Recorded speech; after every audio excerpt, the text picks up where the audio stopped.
What have you been up to? Oh, me? Oh, I've just been doing like real estate stuff and also yeah, working on the business. How are you? I am well. I thought that I saw a video clip of you making calls to sellers. Is that true? Oh yeah, yeah. I started 2 weeks ago. How's that going? Oh, it's going pretty well. I've just been like doing just cold calling. A lot of the times I get like really I get tense up at the end and I just forget to ask about price since I go off of like Zillow for sale by owners.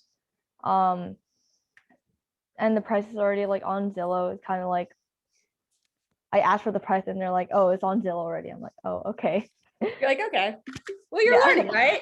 hmm So you're calling for sell by owners off of Zillow to see if they'd be open to creative finance or selling cash or what? I'm just trying all different things. Normally I go for the like wholesale approach. But I do want to do like creative finance things and stuff. But I also want to like learn more about like the process in creative finance because I don't exactly know the whole how everything works and everything. So Sure. it's gonna be kind of hard to communicate to someone who like doesn't have any experience with real estate and how the process goes. So I just want to learn more about that too. I'm impressed with you. You're 14, right? 13. 13. You're not even 13 yet. Well, I think you're amazing and I'm proud of you. And the fact that you are being brave enough to pick up the phone and call some stranger is pretty incredible. So I give you many, many props. Thank you. You're I welcome. really aspire to be a person like you and the people in sub two. I love how you guys make the calls and how you seem so natural doing so and you can like explain step by step like to the person and how you can like build this like connection with them. So I think that some people are better than others, right? Mhm. But I also think it's a skill that you can learn. And I've definitely had plenty of, I mean, I don't do a lot of cold calling, but I have had to make those cold calls, obviously, in the past. And I can say they weren't all successes. So don't feel like they should be because it just takes time to kind of find your own way of doing it, right? Mhm. So I'm just impressed. Thank you. You're welcome. So I'm just gonna ask you a few questions. It'll only take about like up to 30 minutes. I'm thinking. Okay. Um, this is like a platform that I made to like support and elevate people's statuses on like Instagram and social media and everything. So Okay. people can like know where to access you and stuff. I love it. Thank you Yeah. for having me. Thank you for coming here. I'm happy to be here. By the way, I'm repping your shirt. You just can't see it. Yes, I love it. There you go. I'm wearing my Let husband me too. put it back a little bit further so you can actually see it. There. How about that? Yeah, that's awesome. So thank you for sending that to me. In fact, I'm going to screenshot it. I'll take a picture and I'll post it. There you go. Awesome. Yeah, so thanks for coming here. So you chose the investor and you bought you I sorry, I'm coming. You're great. All right. So Shireen, you had your own t-shirt company, right? Can you tell me a little bit more about that? Yeah, I did. I actually had a clothing line that had t-shirts and leggings and hoodies and all kinds of things. I still have it. Not as focused on that right now, but I created it because I was going along doing the real estate thing when I got really, really sick out of the blue and I got a mystery disease and I ended up almost dying from it. And it ended up that it was Lyme disease and I got it from the bite of a tick, even though I don't remember being bit by a tick. And so when I was um, getting my health back during the really hard phase, I was in bed all day. And so I needed something to give me purpose and to use my mind when I was well enough to do that. And so I decided that I wanted to create an insect repellent clothing line that could protect women in a way that was clothing that they would normally wear, like kind of, like athletic wear instead of like weird camo, creepy camping wear. Not that there's anything wrong with that, but a lot of women don't want to wear that. And so I created a clothing line that is an EPA registered insect repellent clothing line. It's both invisible and odorless, and it repels ticks and mosquitoes and chiggers. And I did it to not just have a business, but also to raise awareness and let people know that it was something that they should have on their radar and to be safe when they're outside outdoors. Mm-hmm. So, I love that. Yeah. Thank So we've talked before, and I did some research on your website as well, and how your clothing line works. So tell us a little more about how you put that insect repellent into the fabric. Sure. So the actual chemical, which it is a chemical, it's a very safe chemical, but it is called permethrin. And it's the same thing that maybe when you were a little kid, maybe not, but some little kids get lice and they have to get it out, and they do permethrin in their hair. So it's used on people. It's safe for pregnant ladies. And basically my clothing gets treated in the same factory that the military's clothing does. So they apply that permethrin to the clothes at a really, really, really high temperature, and it bakes into the fibers of the clothes. So it stays into the weave of the fabric. It's good for 70 washes on the solid materials and 25 on the mesh. And it's safe to use. Even pregnant women can wear it, but it's invisible and odorless. So if you were to put a shirt on, a pair of leggings, you would never know the difference between them and a regular one, but the bugs do, which is cool. They don't like it. That's awesome. Yeah. Yeah. So you're also an entrepreneur and also a real estate investor. How did you start your real estate journey and everything? Kicking and screaming. So my background is I have an accounting degree. I kind of look like an accountant today with my glasses and my hair slicked back. But I have an accounting degree. I worked for a Big Four international firm. I had no interest in being in real estate, but I met my husband. He lived in another city, and I moved there. And the things that I had done in my prior world just didn't exist in this small city. They didn't have the company. So I looked around, and the one thing I thought I could do was real estate. So I actually got my real estate license to be an agent, and I did have an agent business. But not long after, he and I started a real estate investing company where we went out and bought model homes from local and national builders. And then we would lease them back to the builder so they could use them while they're, the model homes where you go into the subdivisions and they're all pretty. So we were actually the owners leasing it to the builder at that point when it was being used as a model. And then we would sell it at the end, and we had a profit share agreement with the builder. And that's how I first got into real estate investing, at least on the investing side. Yeah. What's your, just like a fun question, what's your favorite obstacle that you've encountered My through this favorite whole obstacle, process? like my hardest obstacle or my favorite obstacle? Can be either one. Like, which obstacle would you say is the most interesting and has given you the most value throughout your whole career? Okay. I would say that when the real estate market crashed in 2008, which you probably heard about, right? It was a really traumatic time. And I suddenly had homes that were half built. I had investors or builders that had gone BK. I all of a sudden became a landlord. We rented those up to people that were just normal people. A lot of people were losing their jobs. It was an extremely stressful time for not just me, but just people in general.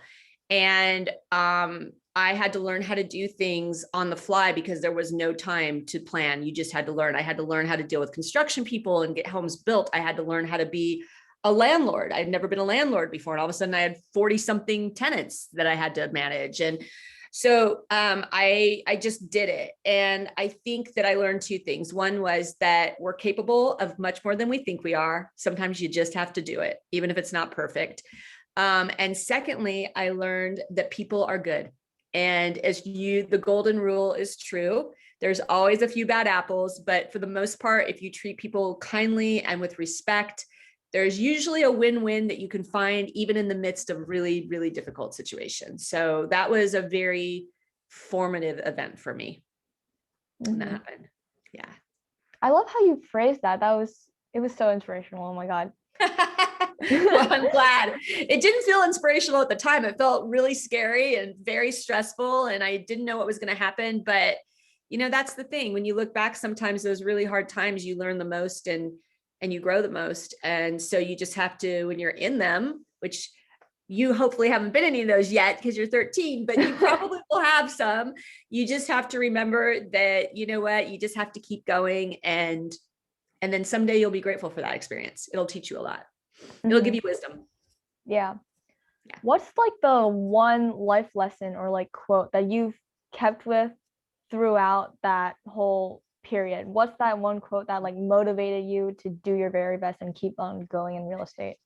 So there's one quote that is actually the title of a book that has carried me through a lot of stuff. That when I was really sick, there was a lot of really bad things that happened when I was sick. I couldn't work for a long time. It was very financially difficult. I couldn't see my friend. It was just really hard. And so the quote that the thing that got me through was remembering it's not what happens to you, it's what you do about it.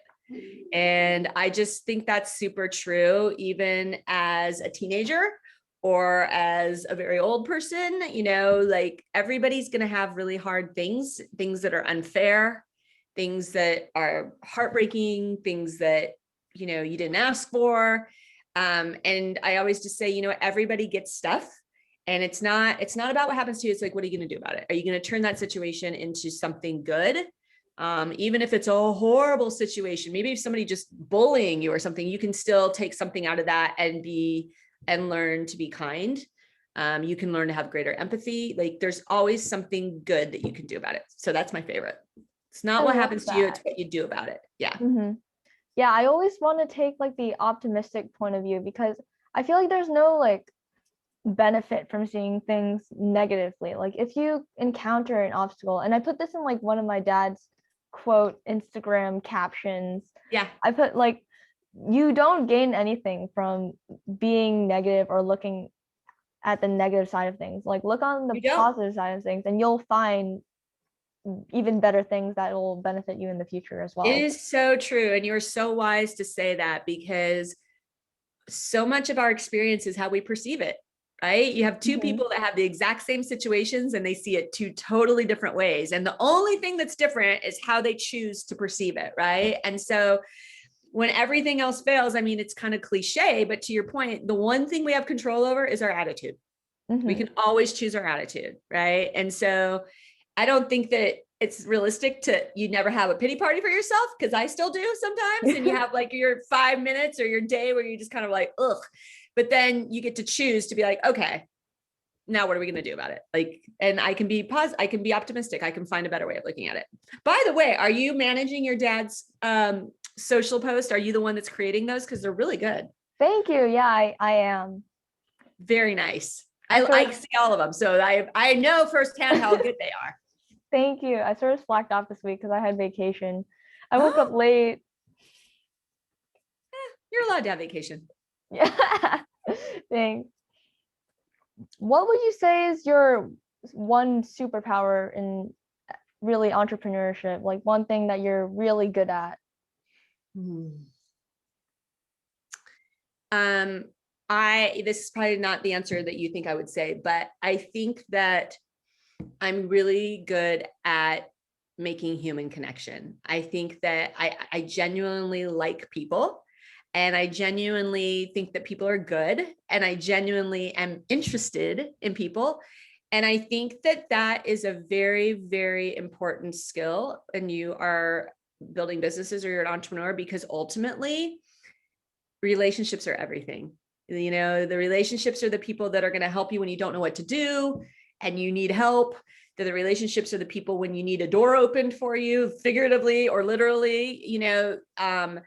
Relationships get you go further with other people. We all go further together. So I think that that's one of my superpowers, is that I actually I not only I realize that I connect with people. I can see even past sometimes they're not so pleasant things and look at their heart. And I think that I think that's a really good skill to have. I don't even know if it's a skill or just a trait, but it's something that I think I'm good at.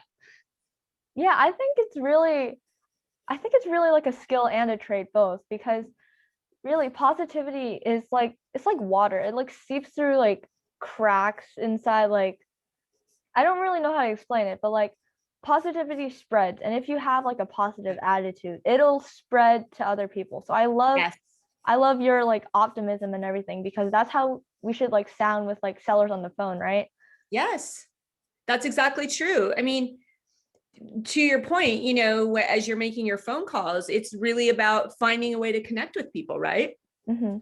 And I think that sometimes in the investor space, we hear over and over again, find their pain, find their pain, find their pain. And okay, that's true to a certain extent. I don't really love that phrase, to be honest with you. I just think about how can I fix their problem, right? Like I'm not looking to like hurt them or find the thing. I'm trying to be like, okay, what is their problem? What is it what is they really want? What is they want solved? And how can I find that? And sometimes the only way that you can find that is you have to have a lot of trust first, right? I mean, not with everybody, but some people are guarded and they don't want to tell you what's really going on. And until you really understand what the situation is, sometimes it's hard to give them a solution that's going to make them happy. So finding a way to make connections with people so that they can trust you, I think is really, really important. Mm-hmm. Yeah, I love to bust out like that one question in like calls, like how can I help you? I love like busting out that one question, because they I feel, even if it's not fully, they do open up. Like they open up about their Yeah. like condition about the house, maybe like their what situation they're in, how we can help them. Because in this business, like it's not just about the money, it's not just about the No. profit, it's about the relationships and how we can help people. Because honestly, like I just want to help people. That's something I Yeah, enjoy. it's a win-win-win, right? This Mhm. the side effect of creating something that's good for everybody and solving a problem is that you get paid, right? That's the compensation, is you get paid. And if you care about it, which I do, and you probably do, you make somebody happy and less stressed out. And that to me feels good. I like that. But, you know, really, how can I help you is a really great question to ask, because probably nobody else that's called them has asked that question. Mhm. And what helping them might be something that has nothing to do with the dollar amount, Mhm. right? A lot of times it has nothing to do with the dollar amount. I'm gonna keep that quote inside my head. I love that. Yeah, I mean, think about it. It might be that if somebody, maybe they're not well, maybe they have really difficult health challenges and they have a home full of stuff, and nobody has asked, like, what's the hardest part and how can I help you? And they go, I don't know how to get it. I don't know how to move all this stuff, you know. And then you might have some wholesalers, investors go, well, don't worry about it, just leave it there, you know. And they're thinking, I don't want to leave it here, right? That's where the question asking, do you Mhm. want to leave your stuff there, or are these important things to you? No, these are important things to me, but I'm not. Well, so then the solution might be, okay, well then how about if I can bring movers over and pack this up for you? Would that help you? Yeah, that would help a lot. Okay, you know, like, so it's finding what really, how can I serve? How can I fix this situation for you? Mhm. Yeah. Yeah. What would be your top advice for people who are just starting out in real estate? Or like if you time traveled back to your first self, your accountant self, what would you tell them? I would tell them two things. One is there's never a perfect time. You just have to go for it. Obviously, I don't have to tell you that. You're 13 and you're going for it. So you've already got that. You actually have both of them. And then the second thing is to align yourself with people that know more than you do, you know. And I think that there's some value in having people that are a couple steps ahead of you instead of light years ahead of you, because light years ahead of you just makes your head spin and it's overwhelming. And like you were talking about some of the creative finance stuff, like don't worry about that now. That's later, right? It's really about, okay, where I am now, what do I need to do? And having those people around you that really want to help. I think that what I've learned is that most people that have accomplished a lot in their health enjoy helping somebody be successful as long as they have time, right? Right now, the real estate market's a little crazy and it's hard to get people's time, right? That's true. But But generally speaking, I love being here with you. I will always help you because I want to see you do well. I love that you are going for it. It inspires me. It makes me be like, wow, Shireen, I better step up my game. She's doing it. So yes, go for it and surround yourself with good people. And that's simple stuff. All the other stuff, the contracts, you can figure all that stuff out. Mhm. Yeah. When you said that to surround yourself with people who know more than you, that reminded me of like something my dad said. We did like a real estate talk in the car while we were like visiting one of his properties, and I don't know how the conversation came up, but he told me like, you always want to be in the room. You never want to be the smartest in the room. You always want to find a room where there's other people that you can learn from, that you can see their mistakes and you can learn from them instead of like making the mistakes all by yourself. Yeah, I think that's true. I think that you need to have people, like I said, that are ahead of you that you can learn from, because that's the only way you grow, right? But I also do think that there's great value in giving back, so maybe it's just allocating that small amount of time where you are the smartest person in the room, but you're always giving back, which I know your dad does too. And he's really good about that. But yeah, if you want to grow yourself, you have to be around people that can teach you and you can learn from their successes and their mistakes. Mm-hmm. Yeah. Where are you today? Like how are you doing in entrepreneurship in general? Yeah. What are you doing in real estate? Are you doing more like sub twos, wholesales? Yeah. What's going on? So I have two things that are brand new, that have been taking my time to get going. The first is that I have a very big heart to have a voice in being a safe place for newer investors to come to learn how to do real estate for women, because I just feel like there's more of a need for that. And there have been some really great women before me that have had different investor forums and things, but I want to do something that is with people I know that are also, experienced. And so we're taking that to Clubhouse. It's called The Investress. That'll be launching next month. And it's going to be a place where more experienced people can come because they can network and connect with other people, but also where brand new people that have never done any sort of real estate investing can come in and not feel bad to ask really simple questions. So that's one of my things that I'm working on right now. And I have a very big vision for that, but you have to start small. So whether there's 3 people in that room or 300 in the beginning, it doesn't matter. We're just going to do it. So I'm taking my own advice to do that. The second thing that I am building is that I looked out into the real estate space and I realized that there was a massive disconnect between the traditional realtors and the real estate investors. And generally, this is a stereotype, so it's not always true, but a lot of realtors are very mistrusting of the wholesaler and investor world. They don't quite trust it because there's wholesalers and investors that don't do the right thing, right? So it gets kind of a bad reputation.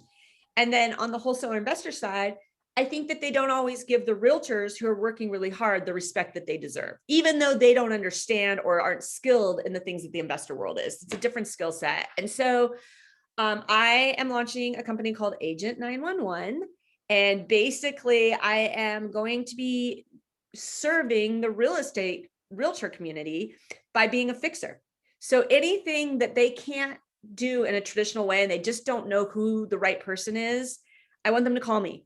And either I'm going to fix the problem or I'm going to connect them with somebody that's really good in that space that I know will do a good job and treat everybody with respect to solve the problem. So that's my new baby right now. So as part of that, yes, I'll be underwriting. You okay? Wrong pipe. Got it? Sorry about that. That's okay. I just want to make sure you're all right. It's okay. Okay. I hate it when that happens. I've done that so many times. Yeah. So basically I will be underwriting creative finance, wholesale deals, whatever. But some of the things that are maybe a little bit more long and involved and require a really specific skill set, I will be basically matchmaking that agent and their seller with that person who I know is like the best at that and getting their problem solved. So we're back to solving problems. So that's my latest. I'm rolling that out this month. I just got my website complete, and so you'll see me talking about it. I love that. Oh my God. I always see in like the real estate investor community, because I'm not really like associated with like the realtor community. I always see like oh, like realtors are, well, not, I don't really want to like exaggerate this, but like, They don't oh, say nice things. They don't say nice things. yeah. No. And, I think that that's not, first of all, I don't think it's cool. If you don't have anything nice to say, don't say it, right? First of all. But secondly, I don't think it's true. I actually started out as a realtor, and I still have a realtor's license, and I do help people in that capacity. And I will tell you, good real estate agents are very smart and they work very hard. They just have a different skill set, right? They're nurturing, and they're specialists in areas, and they wear so many hats. But they weren't trained to do real estate deals the way investors were. It doesn't mean that they're dumb or not capable or whatever. It's two very different skill sets. It's like getting mad at your nurse because she doesn't know how to do dental work. Like, that's stupid, right? Like, it's two skill sets, both health, but totally different. So I feel like the realtors deserve to have somebody in their corner. And I feel like their clients deserve to have access to somebody that can do something that's outside of that agent's skill set. So in my mind, it just makes the agent look good. They get to be a hero. They're the hero. I mean, I'm going to come fix the problem, but really they're the hero when their person calls them and goes, I don't know, I'm underwater, I have this problem, I don't know, I want to sell, but I don't have enough, whatever the thing is. They can be like, you know what, I know exactly how we're going to solve this. Let's get in touch with Strain. So I think it's a win-win-win. And that's what I'm excited about. Oh, you just made me super excited for that too. Yay! Yeah. So it's a lot of work. I mean, I think there's a lot of stereotypes to overcome. There's a lot of trust to be built. So it's not something where you just snap and it goes. It takes time, and it's about building relationships. And so we'll see. We'll see how it goes. How can other people like help you on this? Well, thank you for asking that.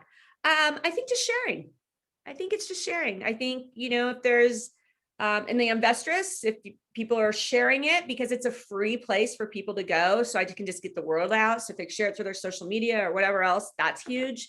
And then same thing with the Agent 911, just letting people know that I'm a resource. And, also, if there's people in the investor space that are super good at something, like they're really good at probate or something like that, they can reach out to me and be like, hey, I share your philosophy. I treat people exactly the same way. I would love to collaborate with you. I'd love to connect with them, because especially, I'm starting this in Phoenix, but the reality is it'll probably pop into other markets just through word of mouth. So having people in different markets that are good partners would be amazing. Mm-hmm. Yeah. Yeah, and I'm guessing the reason you got your investor shirt is because of the clubhouse thing. Yeah. When I got on there, I was like, oh my gosh, yeah, that's Investress. Like, and it's so funny because I feel like when I say it, people are like, I've never heard that before. So when I went on your website and saw it, I was like, okay, what are the odds of that? That's so cool. So thank you. And before I reached out and contacted you, and you got back on social media, I had no idea that you had this like whole clubhouse thing about the investors. So I think that's really like, I don't know, it's like destiny or something. I know, it's like Yeah. It is. It's a good thing. You'll love it. I think you'll like coming in. So, we're going to talk about, like I said, it's going to be very easy for people to grasp it. So, it'll be about like, okay, why should people invest? What are the long-term wealth thing? Because you probably know, because your dad's a real estate investor, but a lot of people don't know. And a lot of women have no idea. How do I get financing? What should I do a VRBO? Like, what's that all about? What's the good and bad? Then I have a friend who's a women general contractor. She's done over 700 flips. So she's going to be one of our investresses. She'll be in every time. So if there's construction questions, she can answer those better than anybody. I have two hard money lenders that are women that will be in that group. So that when people are like, and I really think like, there might be a time where we go really deep dive on stuff later, but I just want it to be really a safe place for people to ask questions. And I promise if somebody asks a question, they think it's dumb, there's somebody else in that room that's like, oh my gosh, I didn't want to ask that. I'm so glad they asked. So that's the idea, is just to create a safe place. I'm definitely going to join in on one of the sessions sometime. Yeah, come. It'll be so starting April 28th, and we'll start at 7 p.m. Pacific, which is a little late for you, but 7 to 8:30. Okay. Yeah. What's the best way for people to contact you? Instagram. My name's Shirane Dora. So SHARANE, D as in David, ORRAH. Awesome. Yeah, and I am back on social. I took a little break, as you know, but I'm plugged back in again. So I'll be there, and I'm not going anywhere. Yeah, awesome. Thanks for coming on here, Shirane. Yeah, and how can I support you? I'm not getting off before I ask that question. Well, I really started this whole interview thing because I wanted to get like the word out about Rickshaw Republic out, because really the brand has sentimental value. Like it's the name of my dad's old restaurant, and me and my sister, we grew up there for like 8 years, so it's like our second home. And due to COVID, it had to close and everything. Right. So we decided to continue its legacy here, and instead of having it before as a family business, now we're having it as my t-shirt thing. So yeah, that's something I really want to like spread out, and also like the spirit of like entrepreneurship to like other teens, other adults, however old, like, because I see how people in like this society, we have like a ageist thing going on here where like, oh, you're only a teen, you can't possibly understand this, or you'll learn. I do not like this term at all. It's I'll tell you when you're older, or you'll understand when you're older. Like, I understand how people grow and they develop their consciousness, because like how I'm doing right now, but I do think that children should have like the ability to understand more than what people think they can. So I really want to spread that word out there. I agree with you. It's funny you say that. I agree 100%. I mean, if you were in town and you wanted to come work with me, I would hire you in a heartbeat. I don't care if you're 10, you're amazing and you're very capable. You're very smart, and you're driven. And those traits are, I don't care what the number age is on it. It doesn't matter to me. Right. And I think you're really fortunate that your dad feels the same. Obviously your mom does too.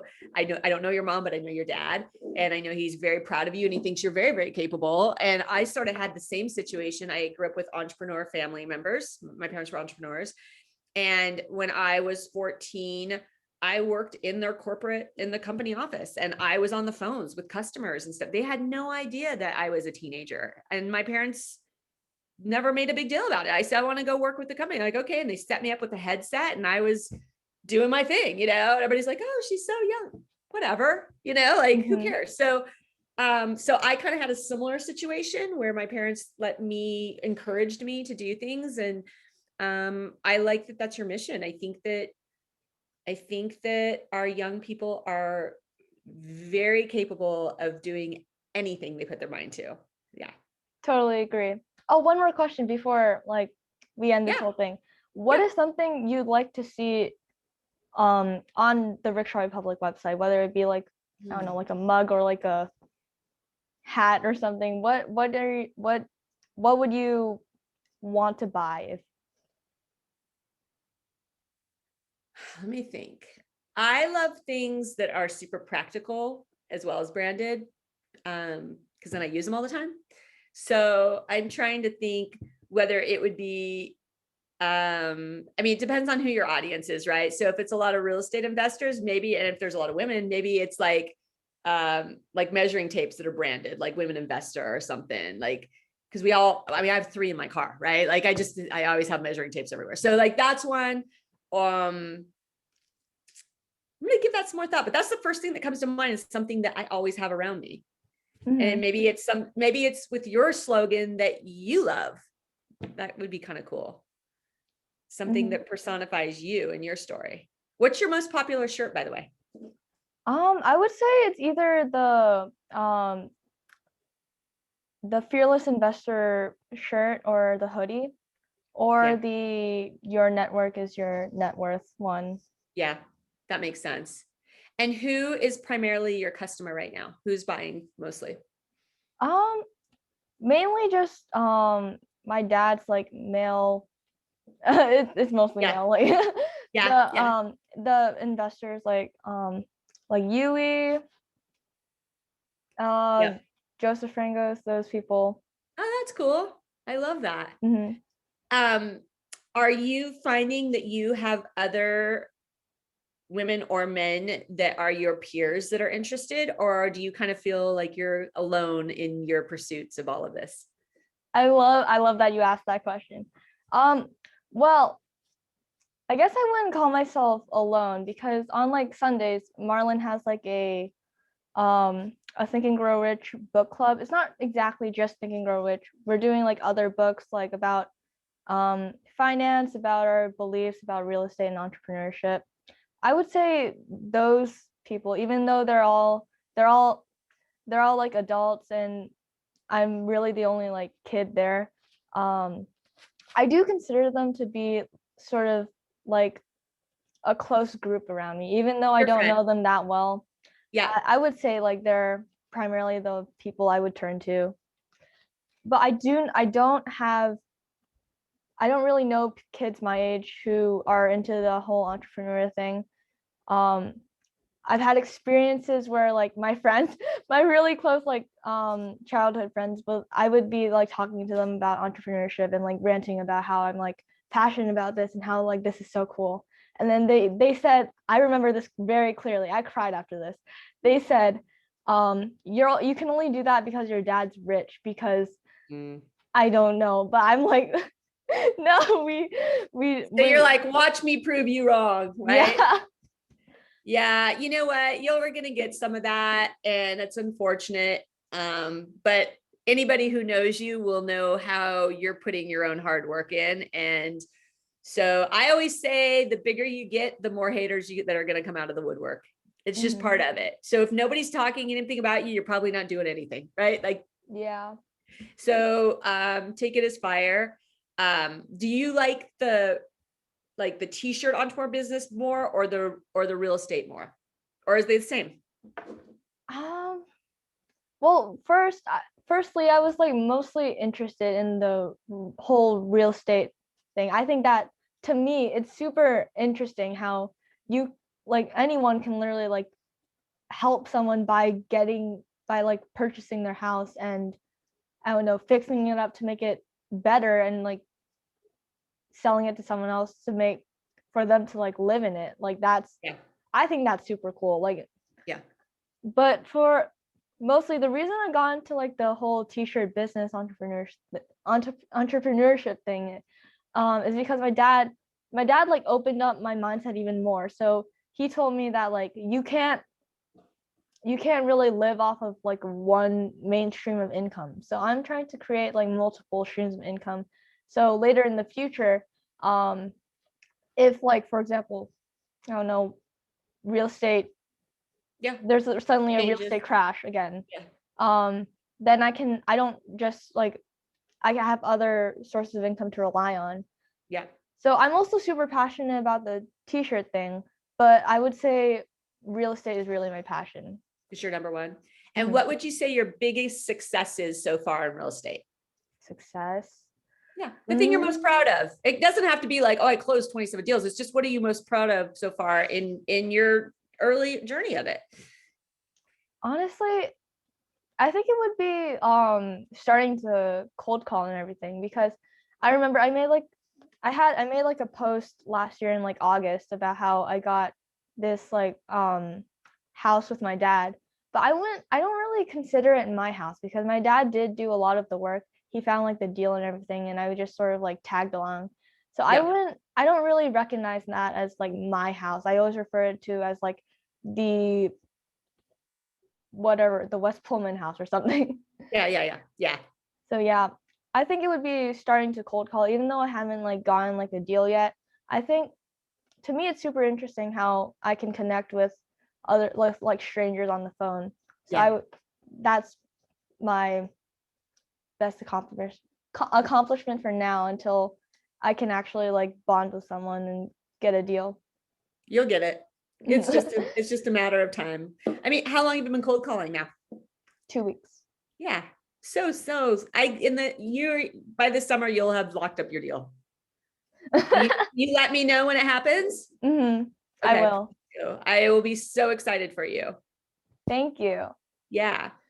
Well, I want to thank you again for giving me the honor of being on here. I do appreciate it. And I hope that you pop into the clubhouse. I would like to have you as our young gun honorable member on there. So please come in. I think that you'll be a huge inspiration for people and you'll make them look at their excuses and kick them to the curb. Like, okay, she's cold calling. I can do this, right?